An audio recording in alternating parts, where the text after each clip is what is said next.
Comment le monde fut peuplé.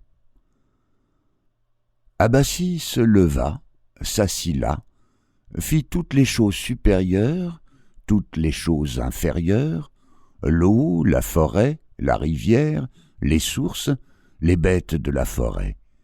Il fit toute espèce de choses dans le monde entier. Il ne fit pas l'homme.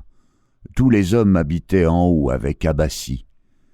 À ce moment, aucun homme n'existait dans ce monde. Il n'y avait que les bêtes de la forêt, les poissons qui vivent dans l'eau, les oiseaux que nous voyons voler dans l'air, et beaucoup d'autres êtres qu'il ne paraît pas nécessaire d'énumérer. Mais l'homme n'existait pas dans le monde. Tous les hommes habitaient en exil avec Abassi dans sa ville. Quand Abassi s'asseyait et mangeait, il se joignait à lui, et Ataï prononçait ces paroles. À la fin, Ataï l'appela.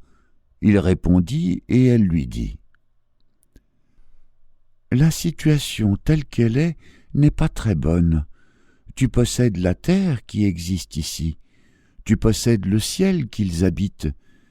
Tu as fait un endroit entier pour y rester, et si tu n'y places pas l'homme, ce n'est pas bien. Cherche un moyen de placer l'homme sur la terre pour qu'il y demeure et qu'il allume du feu, de façon que le ciel soit chaud, car le froid y est considérable, parce qu'il n'existe pas de feu sur la terre. » La création des hommes et de la mort.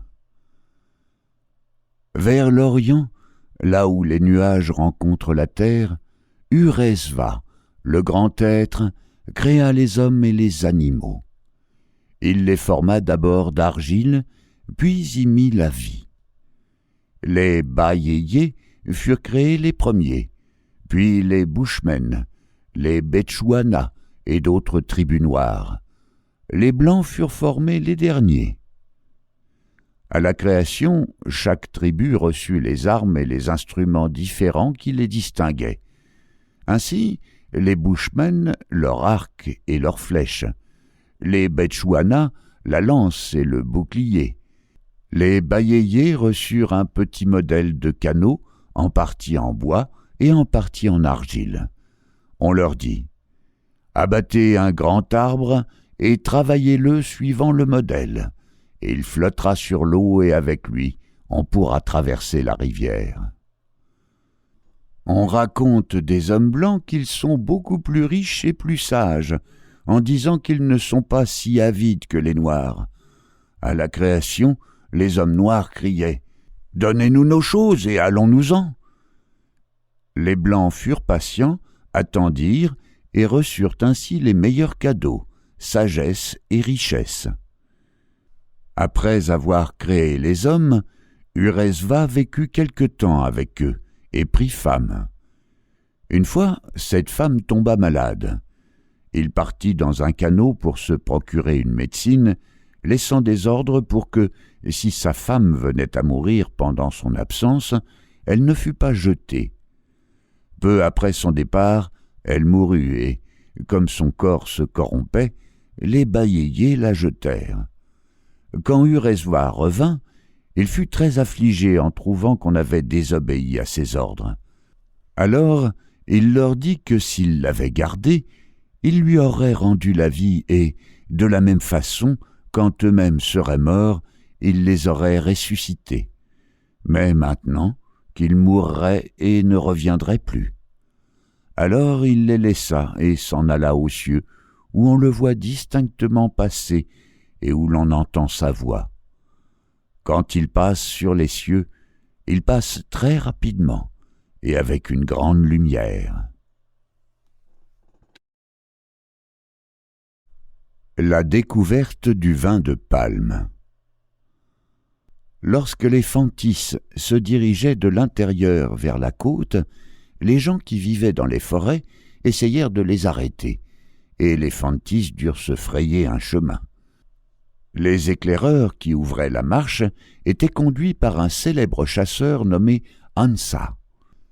Cet homme avait un chien avec lui qui l'accompagnait en permanence. Un jour qu'il était au guet, le chien le conduisit vers un palmier renversé par un éléphant qui y avait percé un trou avec ses défenses pour en boire la sève. Hansa observa que celle-ci coulait du trou, et, craignant d'y goûter lui-même, car cela pouvait être du poison, en donna un peu à son chien. Le lendemain, voyant que l'animal n'en éprouvait aucun dommage, il en but lui-même un peu.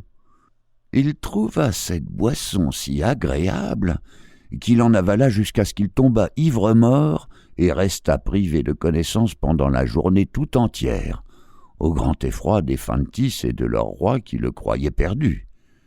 En recouvrant ses sens, il remplit de cette liqueur un pot de terre et le porta au roi, à qui il décrivit ses effets et la manière dont il l'avait obtenu. Le roi, ayant goûté du vin de palme, l'aima tellement qu'il en but au point de tomber sans connaissance.